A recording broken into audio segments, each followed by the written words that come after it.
கதிர்குரல் செய்திகளுக்காக செய்திகள் வாசிப்பது வா. சிவகுமார். காட்டுமயிலூர் மாரியம்மன் கோவில் கும்பாபிஷேகம்.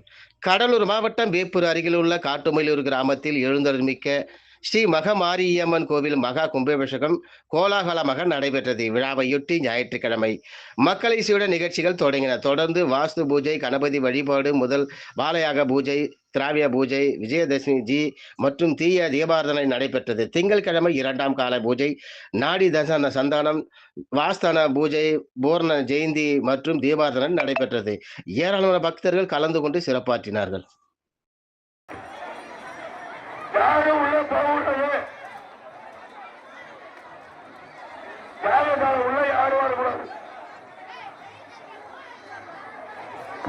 ஹலோ, யாகசாலை உள்ள கழிச்சு யாரும் உள்ள போவாங்க? ஆமா, சாமி மாமா யாரும் உள்ள வராங்க. இந்த கோவில்